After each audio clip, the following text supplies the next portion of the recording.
Hello everybody, how are you going? Welcome to some Historica Canada videos, the same people that make the incredible Heritage Minutes, and so this is a brand new one, hot off the press, Mary Bonnie Baker. We invite you to play What My Line. Welcome, Mrs. Baker. Those folks over there need to guess your extraordinary occupation. Are you an entertainer, Mrs. Baker? Yes. Do people come to watch you, perform? Yes. Do you travel for work? Yes, I do. Do you ever wear a special type of costume? Yes. Is your job, physical? Yes, indeed. Are you a member of a team? Yes. Are you a professional baseball player? Yes, I am. Created during the Second World War, the All-American Girls Professional Baseball League included 68 Canadians. One of its brightest stars was my mother, Saskatchewan's Mary Bonnie Baker, a pioneer for women in sports. Geez, well, it is nice to know that they have not lost their touch, especially with such a positive one, you know. Often Heritage Minutes do have to sadly discuss the negative aspects of history, and it's great because then at least you do educate people, but this one was just a feel-good one. I'm sure you could dive into it and find a few negative aspects, but it really did sound like an overwhelmingly positive experience for so many people. They did also throw me for a bit of a loop at the start there, with those questions absolutely being designed to try and provoke and glean a certain answer out of her, but of course that was never going to happen. I can only presume, given who's produced this entire clip, that that was a real set of questions that was asked on this real TV show. I mean, it's a bit random, and I don't know if that's something that they generally did. I can only presume that's probably because of her random profession and that she was a woman on this show going onto it. They were trying to provoke a certain response that they never got. But to be sitting there as a panel of people, and not just one bad egg, no, the entire panel of people trying to kind of manufacture and weave this web of lies that just isn't correct at all, and she took it like a champ. She just went, yes, I do travel for work, and yes, I do this, and yes, I do entertain people. It is all true. But jumping forward, I just had to listen to the numbers again because I was going, hang on a second, that doesn't make sense. And they said 68 Canadians in an entire league. And the first time I heard it, I was thinking it was 68 Canadians in an entire team. And I was blown away going, how many people are on a team? But no, 68 in the entire league. I mean, they don't say the full numbers, but I can only imagine that is a sizable percentage, all things considered as well. However, it does make me wonder, why was baseball almost the heralded sport of the time? It feels like a lot of what I see from this time period feels as though it's baseball oriented, and maybe that's just the general sign of the times. It was much more popular back then than it is now, or at least it feels that way. I mean, even just having the Vancouver Asahi, that's all mixed in, I believe, around this time. But still, for better or worse, this entire league, I guess, was created out of a sort of necessity for sport and entertainment during the war. But then what happened to it afterwards? As I feel as though I've never heard of some 80-year-long history of women's baseball or anything like that. So did it just go completely to the wayside? It was a beautiful idea, the promise of free, fertile land in Western Canada. Yeah. At the turn of the century, many Black Oklahomans wanted a part of it. The Canadian government wanted to settle those vast western provinces, long occupied by Indigenous peoples. They called this dream the last best West. With the means and skills to make the move north, many Black Oklahomans were eager for a new life.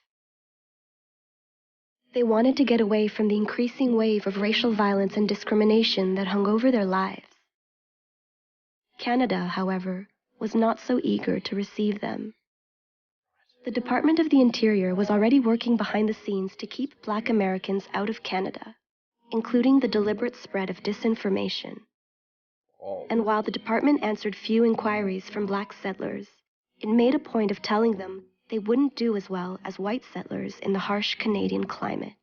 What? That doesn't even make any sense. They already said, well, she already said that they had all the skills necessary, and then to be going, nah, mate, I just don't think you can do it. Not for any reason besides, well, one, but just coming back to this line right here, do not want those people. Like, how direct but also directly disgusting do you want to be? You don't even have the balls to be saying their real name, and you're also at the somehow at the same time just one step away from using a certain word, basically. And it also just never makes sense to me, and I guess that is in hindsight or in retrospective perspective, whatever you want to be calling it. But really, they're going homes for millions, the last best West. We want all these people to be coming up here doing ranching, dairying, grain raising, fruit raising, farming, all of this. Anyone, everyone, please come up here, just expand into the last best west of Canada.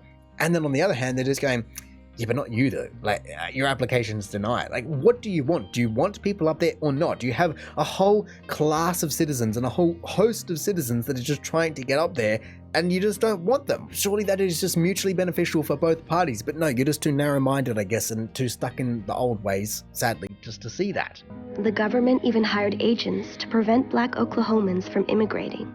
These agents met with influential local Black community leaders, hosted lectures, wrote editorials, and met with interested individuals and families, sharing false information along the way.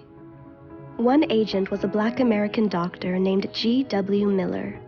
In an editorial, Miller spread horror stories about Canada, calling it a desolate, frigid, unsettled place where 3 fates awaited Black people: poverty, mistreatment, and freezing to death. He also described the abuses that border agents could inflict on Black women and girls. About 1,000 Black Oklahomans settled in the Canadian prairies. But for many others, the promise of the last best west soured. The agents wrote to the Department of the Interior that the Canadian boom was dying out. That example of disinformation is more than a century old. These days, we have even more channels through which information and disinformation reach us. Even a simple social media post can have enormous influence. My goodness. Whether it's the words of an influential expert in 1911 or a story trending on social media today, question what you see, hear, and read. Think critically about the messages fighting for your attention. Interesting. That is not the direction that I expected them to take that, but it's also not the first time that they have commented on such events, and I do want to know, when did this one come out? 4 years ago? No, I want to know exactly. The 10th of October 2019. Oh, it's always that kind of time. They made a string of them around that time, but no, coming back to the actual video, there is so much to unpack here, and I didn't expect a lot of it. You know, you hear... Even today, you hear people saying, oh, these conspiracy theories and this and that. And then you hear this and you go, yeah, that's only 100 years ago, let's say. And it was happening then, let alone when people have such even more influence, worldwide influence, that you can kind of get away with a lot of stuff. And to be traced back, it'd be very hard to be proven, let alone have repercussions for. So all of this is just so sad. Like they said, a few thousand or 1,000 settled. They were looking for homes for millions though. So you're having less than 1%, or let's just call it 1% if you had a really high amount of thousands. But realistically, there is so much opportunity in the last best west for so many people to escape all over North America's problems, just to go up there and make a new life for themselves. And they just weren't able to because they were being told the wrong thing. And of course you're then not going to go up there.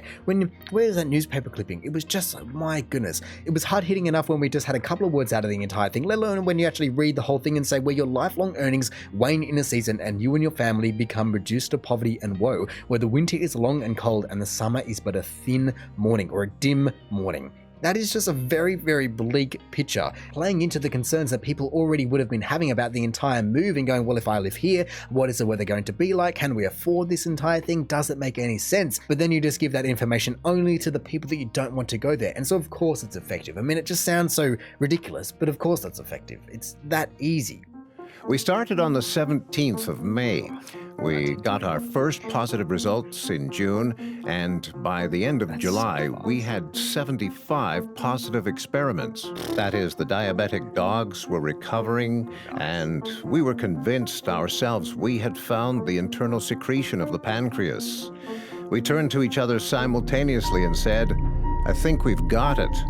Our team grew, the serum was refined, and after the announcement was made of our findings, parents with diabetic children found their way right into our laboratory, and in spite of anything we could do, came day after day until plans were made to care for them. Of course. Yep.